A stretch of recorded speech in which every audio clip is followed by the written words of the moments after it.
YouTube, how you doing? Today, I'm back with a new series. If you're wondering, this isn't Call of Duty. There is not cars in Call of Duty. If you think there is, you're a little bit pissed. This is a new series I'm going to be starting up, guys. It's going to be a Forza Motorsport 5 series on my Xbox One. Now, I've got the ability to record it due to my HDMI switcher. So, what I'm going to be doing is showing you guys the best way to tune most cars. I'm going to be going through every single car individually, because every car is individual.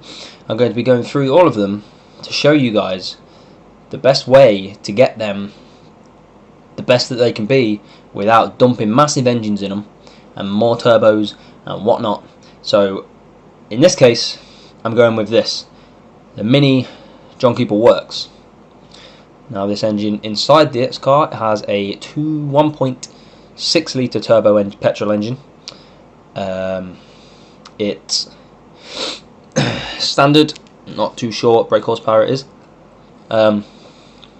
Now this car to me is probably my pride and joy in this game so far. I love racing in this car. It is pretty amazing. I race it in the B class because I do understand that it is a C class car standard, but what I've done to it to make it a B class actually makes it rape any B class car. Now, I don't want you guys to think, oh well, it could have been an A class, could have been an S class, but you know, you get an A class, you're going to be racing stuff like Ferraris, BMs. You're going to be racing in an S class, you're going to be racing loads of stuff like Ferraris, Aston Martins, whatever. So for a little Mini, sorry, I'm eating my dinner. For a little Mini, you don't really want to race and stuff like that. So if you guys get the idea that this car is a B class, I race it in the B class, and it's pretty good at beating those cars. I'm going to go through what I've actually added to the car, and then I'm going to go on how to tune it with the Forza Motorsport 5 tuning. Now the big thing I want to mention to you guys before we start is handling. This car handles pretty well. If I'm going to put anything else into it, like a bigger engine, I could put the 1.6 turbo rally into it, I could put the V6 into it. It's only going to make it handle worse because you're giving it more weight. Now,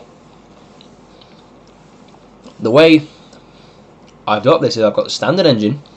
I've tuned it up by upgrading a lot of things, and then I have altered the transmission. I've lowered the car because lowering it makes it handle better anyway. Got a lower centre of gravity, and I've also added something called camber. If you guys don't know what camber is, look at my wheels and tell me. Well, don't tell me, because this is a YouTube video. Let me go through what camber is. See how my wheel, the top of my wheel, is pointing into the body. That is negative camber. Zero camber is the wheels are pointing straight, and positive camber is when the top of the wheel is pointing away from the body. So, what that does is means that when you turn, say this is the right hand tyre I'm looking at now. If this is the right hand, if I go into a right hand corner, body shift is going to make that tyre, that wheel move, because all of the body weight of the car is going to lean to the right as he's turning right. So what you're going to do is effectively straighten that wheel up, if you get me. I'm going to get the maximum grip when cornering because the whole of that wheel's tyre, the whole of that tyre tread is going to be on the wheel, on the road. Excuse me. The same with left. If I'm turning left, it's going to, body weight is going to change the matter, or the way that this tyre is leaning, and this tyre. It's going to change the way they're leaning. Even on the rear, it's going to change the way they're leaning, so I get the maximum grip when cornering. When going straight, that isn't really an issue. You're just going to get a bit of tyre wear. Now, it's not too bad when you got a track car, because you're going to be changing tyres every day anyway. So that's the main thing I want to stress to you guys about cornering. Make sure you've got the most negative camber you can, because it helps you grip when cornering. And slam it, of course. Right, let's get into it. Man, I'm trying to eat my dinner at the same time. Anyway, right, let's get into what I've actually tuned on the car, what I've actually upgraded. Now, it's a B 599, the maximum B that I could get it without going into an A. As mentioned before, I don't want to go to an A class because I'll get my ass handed to me. Now, first of all, let's start with the drivetrain.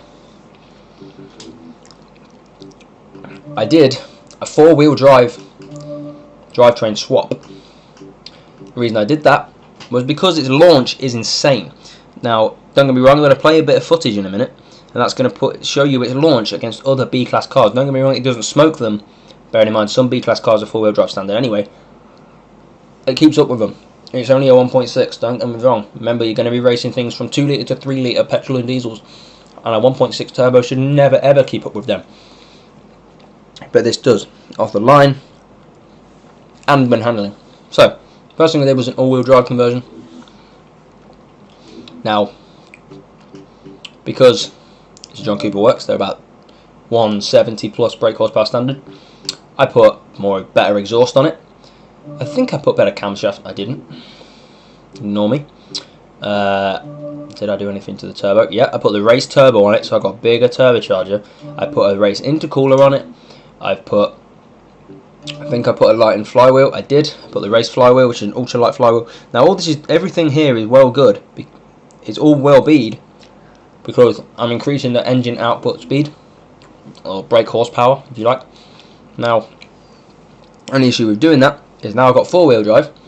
I've added some components. I need a drive line, as in a prop shaft, and I also need a differential, which is going to allow the engine torque or drive to get to the rear wheels and the front not at the same time, but differential allows you to get drive to the rear wheels. A transfer box allows you to get to the front. So as being all-wheel drive, I need a prop shaft and a differential. I've got the race differential in it because obviously because I'm upping the power, I need to up the drivetrain strength as well because I'm sending more strength through the drivetrain. I don't want it snapping. So I put the race prop shaft in it, carbon fibre, and the race differential. Now, I think that's about all I did, roughly. Better brakes because I'm making it faster. I need to stop better. Got the race brakes. Springs and dampers. I got the race springs and dampers, the adjustable ones, so I can slam it even more. Now, this is the main part. As I was talking before about camber, the only way you can adjust camber is by putting the adjustable front and rear roll bar down. They are known as race front and rear anti-roll bars. As you see at the bottom, it says adjustable anti-roll bars. Now, this allows you to adjust the camber. Make sure you have them on. I'm full max weight reduction. Can't take any more weight out of it. That's why putting bigger engines in, it's just going to make it weigh more and make it corner worse.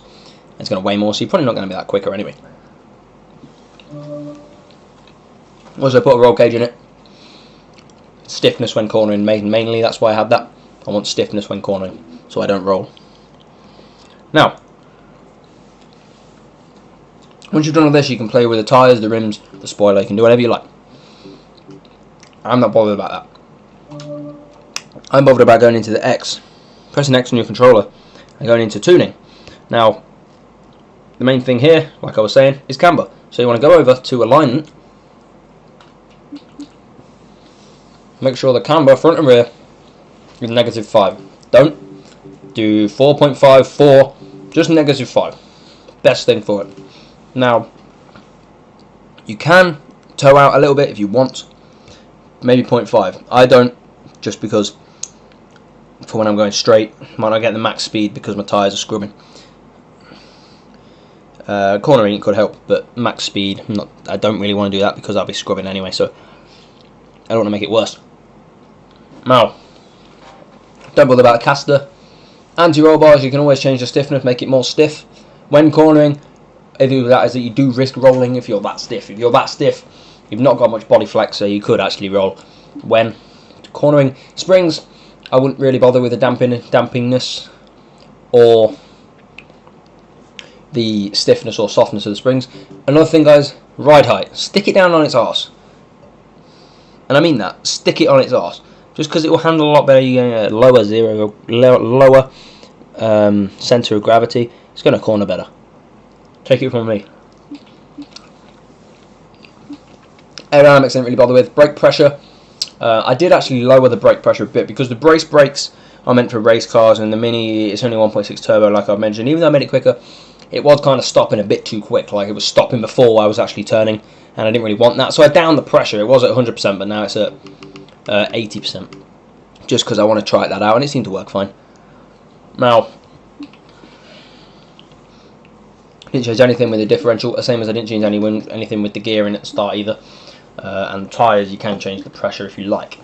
But that's pretty much it, really, guys. I'm going to put a footage in now of me taking, I think I went from about 8th place to 4th place, because it grips so well, or what, because I want it to grip so well. Something else I forgot to mention, guys, is make sure you put fat tyres on it. So, it's got 245/40s on.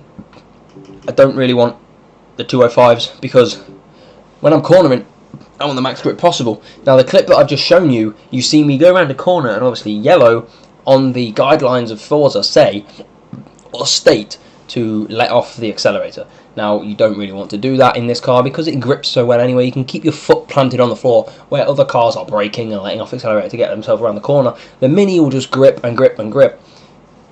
And you can take some places so easy, like I just showed you in that clip. I went from 8th to 4th, took up 4 places so quickly because I weaved in and out of cars and I didn't have to brake.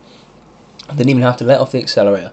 All those cars were braking, etc., trying to set their speed right to get round the corner. I had my foot on the floor and I was gripping round the corner like you would not believe. And I didn't spin out, I didn't slip, and I took up 4 places because of it. Now that's why this car's so great. So then, guys, you can change with the paint all you like. I don't really care. Make it pink. You know, that's your choice. Main thing is the tuning to make it go as well as it can. Maybe not as fast as it can, but it'll smash any B-class car, smash anything below that. A-class, haven't really raced against. You could probably still do pretty well. So yeah, guys, let me know in the comments what you'd like to see next. If you look at my garage, the 2 cars that I've been playing with at the minute is the 1 Series BM M Coupe and the Citroen DS3 Racing. I've done that quite a lot anyway, so that might be my next, is a Citroen DS3 Racing. Only issue is it is a B-class anyway. So I've just done 2 Bs. I might do a slower, as in the 1 Series M Coupe. I might do that. Might do that up a bit more to get it to a B-class and see how it stands against Bs. See how it goes, because that's what I'm quite good at, is taking a C-class and turning it into a B. So as you see the John Kicker works, that's a C-class, and I put it up to the B, and it really does rape. So, like I said, guys, like the video, comment what cars you want to see next. And from me, guys,